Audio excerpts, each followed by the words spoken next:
Salut et bienvenue dans FAQ, ce rendez-vous hebdomadaire qui tue. Ça rime.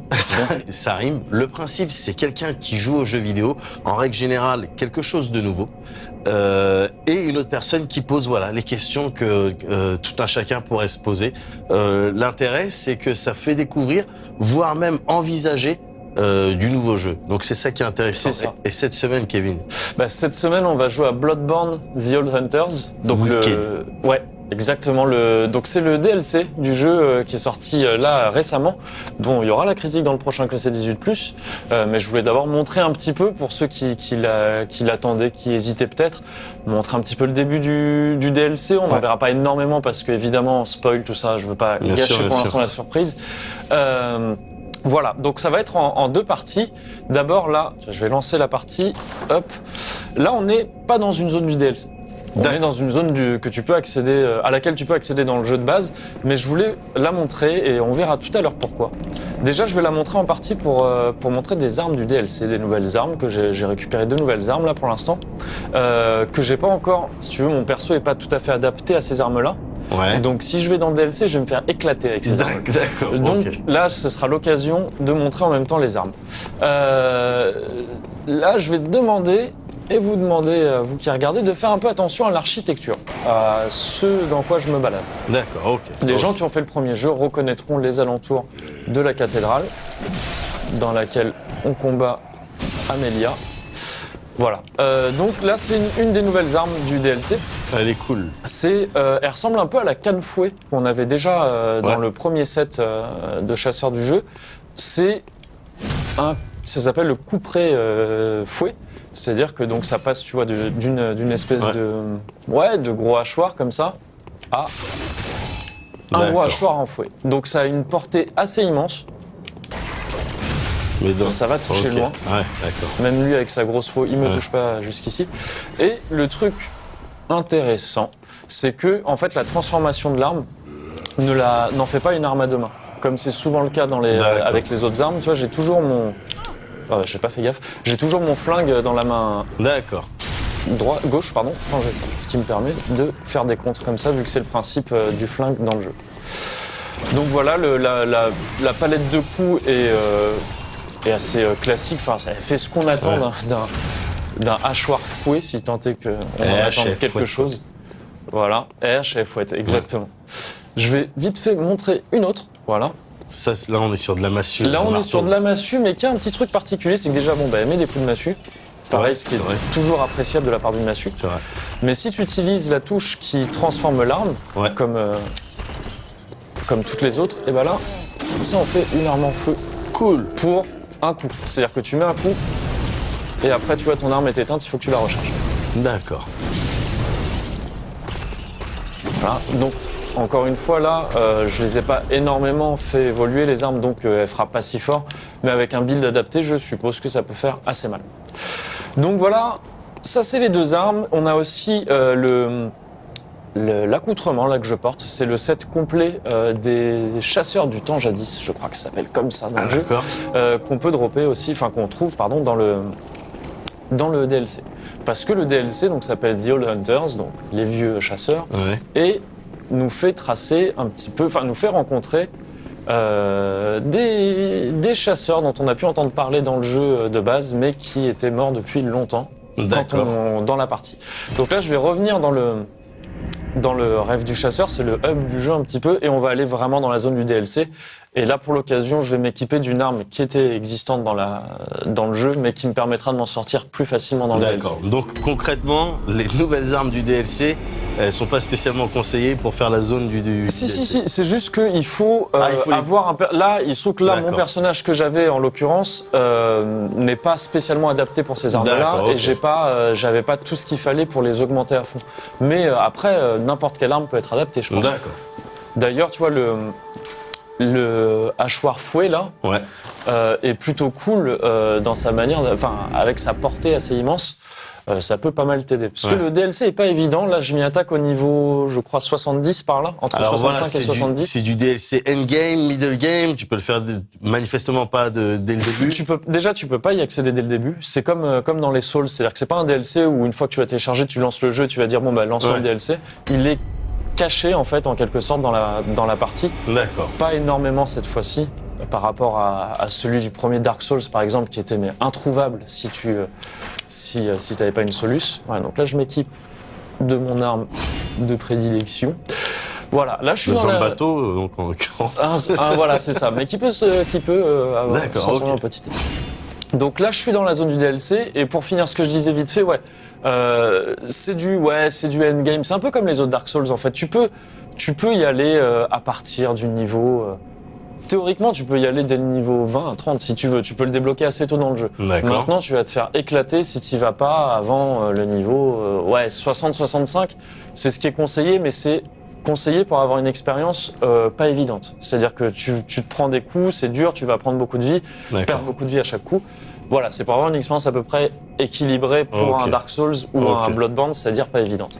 Maintenant, bien sûr, rien ne t'empêche d'y aller avec un perso surboosté de rouler sur tout. On voit même des mecs qui terminent des jeux de ce type au niveau 1. Ah ouais, bien sûr, ça c'est faisable aussi. Et un absolument, ouais. Donc là, je suis dans la zone du DLC qui s'appelle le Cauchemar du Chasseur. Et en fait, on voit que c'est une version distordue et alternative de l'endroit dans lequel j'étais tout à l'heure. C'est pour ça que tu nous as demandé de faire un petit peu attention, tu vois. C'est le faubourg de la cathédrale aussi, c'est le même endroit. On voit les grandes marches sur lesquelles j'ai commencé là. Par contre, tout ça, ça n'y était pas évidemment. Voilà, on va voir un peu plus loin que Donc il y a une histoire de voyage dans le temps là. Si tu veux, c'est un petit peu... c'est compliqué Bloodborne parce que c'est à la fois un petit peu on peut voir ça comme du voyage dans le temps, mais c'est aussi là ça parle de cauchemar si tu veux, donc c'est pas forcément la réalité là qu'on voit. J'ai pas encore fini le DLC donc je sais pas, je peux pas le dire, je peux pas l'affirmer à 100%. Alors le mec était équipé d'une fouache, voilà, c'est ça. Il avait en fait là dans le DLC, en admettant, est-ce que c'est un vrai lieu ou pas? Est-ce que c'est vraiment le passé et que c'était comme ça dans le passé? C'est la ville de Yharnam, là, celle qu'on voit dans le premier jeu.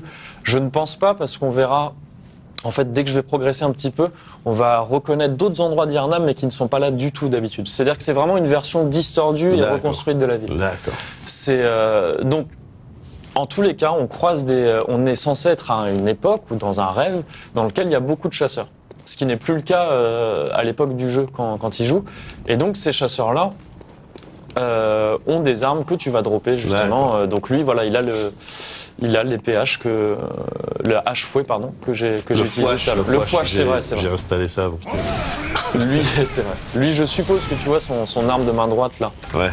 Je suppose qu'on va pouvoir la récupérer plus tard. Là, pareil, tout ça, on reconnaît, tu vois, c'est là où j'ai montré justement le fouache un petit peu tout à l'heure. Là, on remonte. C'est là qu'il y avait le gros ennemi. Et là, je vais faire gaffe parce qu'il y a, tu vois, une espèce de petit. Ok. Il y a un Indiana Jones. Voilà, c'est ça. Il y a un Indiana Jones sans feu. D'accord. Donc, j'ai préféré l'éviter. Voilà, là il y a une petite astuce. Là on est dans la cathédrale dans laquelle je suis rentré tout à l'heure pour revenir au rêve du chasseur. Là je veux juste montrer un ennemi, mais je vais peut-être pas aller le taper parce qu'il est un petit peu vénère. Il m'a déjà battu pas mal de fois. C'est celui-là, c'est lui. C'est lui, il est vénère et tu peux te voir qu'il se bat contre les ennemis. C'est un truc vu que là les ennemis sont des chasseurs et qu'il y a aussi des monstres. Bien sûr. Contrairement aux jeux non DLC, en fait parfois les ennemis se battent entre eux. D'accord. Et tu peux en profiter comme c'est le cas là. Tu vois, ils peuvent entamer un petit peu l'ennemi avant que tu l'affrontes. Mais pas entre chasseurs. Pas entre chasseurs. D'accord. Non. Voilà. Donc là en fait quand il est comme ça, à la limite, ça va. Tu vois. Mais comment ça va? Ça va pas du tout. Il est dégueulasse. Ah, oui, bon, là, j'ai pas fait gaffe. Ça va peut-être me tuer d'un coup, ça. Ah non, j'ai chaté. Mais, ouais. Roulade, hein. Enfin, mais j'ai pas. J'ai pas fait au bon moment. Bon, tant pis, voilà, je l'ai montré. Lui, c'est surtout qu'en fait, au bout d'un moment, il peut faire une attaque spéciale qui fait que tous ses coups ont une espèce d'effet AOE, pardon. Donc c'est-à-dire que ça fait il met un coup de vache, mais autour ça fait une espèce d'explosion, on dirait une explosion sonore un peu. Et là il devient vénère. Il y a moyen de le buter, hein, mais il y a trop. Il est pas si chaud que ça, mais il y a trop de chances que je me fasse buter à la chaîne contre lui, donc je vais pas insister. Bien sûr. Il m'a eu une fois. Ça va me permettre de montrer un autre chemin pour arriver au même endroit. Donc là on a vu que tout à l'heure je suis passé par les marches là. On peut aussi passer par là. D'accord. Et on va voir justement ce cas de chasseur qui se bat contre des monstres. Là, tu vois, c'est des monstres. Donc, en fait, on sait dans le jeu de base que c'est des humains transformés en monstres, en gros. Ouais. Et dont le rôle des chasseurs est de les chasser, justement. Et lui, tu vois, il s'en occupe un petit peu. Donc, je peux, si tu veux en profiter. Et ça, c'est pas mal. Un petit côté sournois. J'esquive n'importe comment. C'est ridicule. Ah, ça a fait office d'esquive. Il y a un truc qui est un peu déstabilisant avec cette arme-là, c'est que tu vois, il fait des longs mouvements avant d'attaquer. Donc quand t'es pas trop habitué au pattern, t'as tendance à esquiver un peu trop tôt timing, et à te prendre le. C'est tricky. Voilà, c'est ça. Ah ouais, donc il les a séchés et en plus ils ont droppé des trucs. C'est ça. Et déjà quand il les sèche, en fait, c'est toi qui gagnes les âmes, les échos de sang. En fait, c'est les échos de sang dans ce jeu. Donc c'est complètement tout bénef. Et là, tu vois, en bas. T'as aussi des monstres, on les voit peut-être pas très bien. Ah, forcément. Oh là, tu vois, c'est ça que j'aime pas dans ces jeux. Ouais, mais en fait, si avec le son, on les aurait. Là, on n'entend pas très bien, on n'a pas le son très fort, mais on les entend arriver. Et je suis bête parce que je le sais qu'ils sont là, ces chiens, j'ai pas fait gaffe. Voilà. Je vais essayer vite fait de progresser un petit peu, on est déjà bientôt à la fin de l'émission, mais j'aurais progressé pour montrer. Oh, mais les mecs, lui, il est rapide. Ils sont en embuscade. C'est ça. Est-ce que... Oh non, mais faut pas que j'essaye de... Je suis bête d'essayer des trucs fancy, alors qu'il faut juste que je le bute. Oh, là, j'aurais pu, en fait. Oh, je fais n'importe. Mais qu'est-ce qu'il t'a... Il est où, là? Là, il est... En fait, on va le semer. Je vais aller vite fait à la... J'ai voulu, tu vois, je veux montrer des trucs là, au lieu d'aller à l'essentiel, et c'est bête, parce que ça me fait faire n'importe quoi. Ça, ce que je viens de faire là, c'est pas dur du tout à faire, mais c'est le mouvement que je trouve le plus classe du jeu. Esquiver les balles en faisant une esquive vers la balle.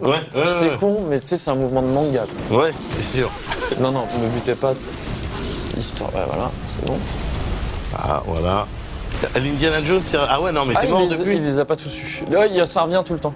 Mais là, tu vois, je vais pas m'occuper du gros monstre et je vais aller par là, vu que c'est la suite.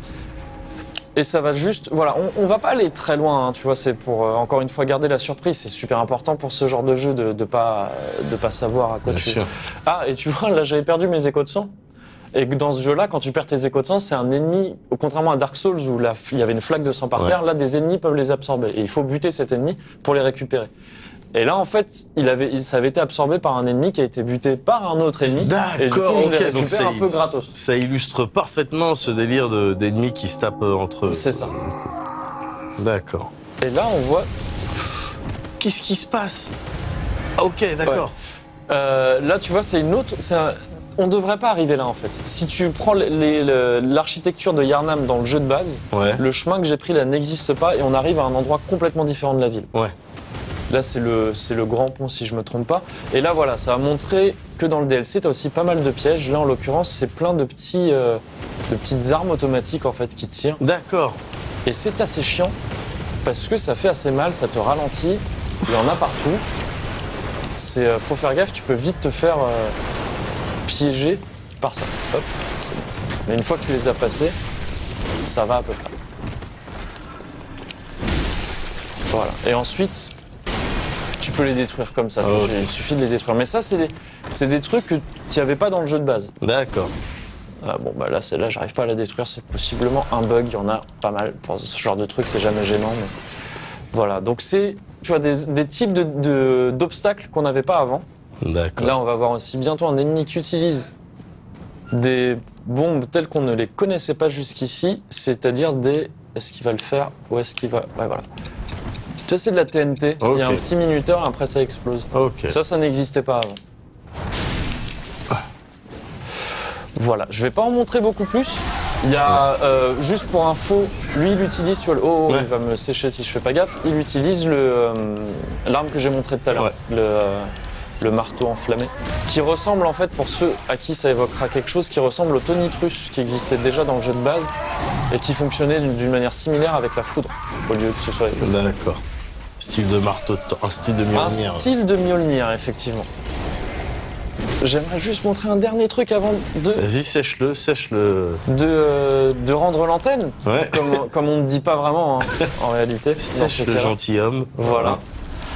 Et là, normalement, je vais pouvoir le montrer, c'est dans cette baraque-là. Cette baraque-là, pareil, on la connaît. J'ai pas besoin de ça, si. Allez. On la connaît en réalité, ceux qui ont fait le jeu de base la reconnaîtront. Là, avant, d'habitude, il y avait un monstre ici.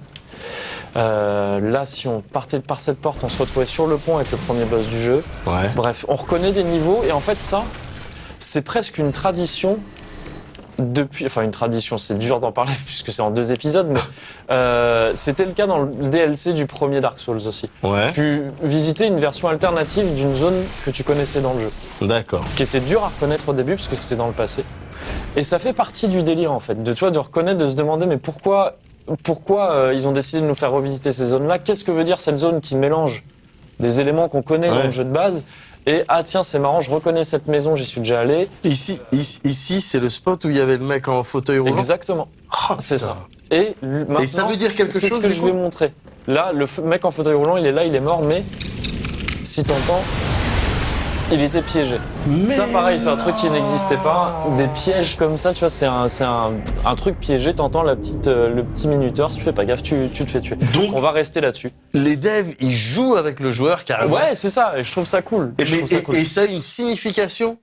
Très certainement. Ça, là, je peux pas encore l'affirmer parce que je l'ai pas fini, mais très certainement, je sais déjà qu'on croise des personnages, comme je disais tout à l'heure, dont on entendait parler dans le jeu de base et dont on sait qu'ils sont très importants. Pour des organisations comme les chasseurs ou l'église, encore une fois, ça évoquera forcément quelque chose à ceux qui ont joué au jeu, à celles et ceux qui ont joué au jeu. Donc oui, il y a très certainement, de toute façon, le simple fait d'être dans un cauchemar dans le jeu, vu que ça s'appelle le cauchemar du chasseur, ça a forcément un sens assez important. Ouais. Mais ça, je peux pas en dire trop. On sait qu'il y a 4 boss, si je me trompe pas, dans le jeu. Ouais. Dans le DLC, pardon, que ça représente une dizaine d'heures de jeu si tu veux le faire à fond. Ok. On verra tout ça plus en détail dans la critique dans le prochain classé 18+, mais là ça vous donne un petit aperçu déjà. Et évidemment, si vous avez apprécié Bloodborne, faut même pas hésiter. C'est l'évidence. C'est l'évidence. Faut se procurer ce DLC. C'est l'évidence. Voilà. Du coup, vous êtes au courant, donc d'une certaine manière, mission accomplie. C'est ça. Voilà, ok, très bien. Mais merci Kevin de nous avoir montré ce DLC, ce premier DLC. Premier DLC, sûrement unique DLC d'après ce qui a été dit pour l'instant. D'accord. Mais d'ores et déjà disponible. D'ores et déjà disponible, ouais. Ok. Merci de nous avoir montré ça. Quant à nous, on se retrouve évidemment la semaine prochaine pour parler d'un autre jeu. Ouais. Nouveau, j'espère. Nouveau, j'espère aussi. Et puis d'ici là, faites-vous plaisir. Bien. Voilà, tout à fait. Salut. J'ai peur de... Ça fait peur ces jeux. Ça fait peur ces jeux-là. Ça fait vraiment peur.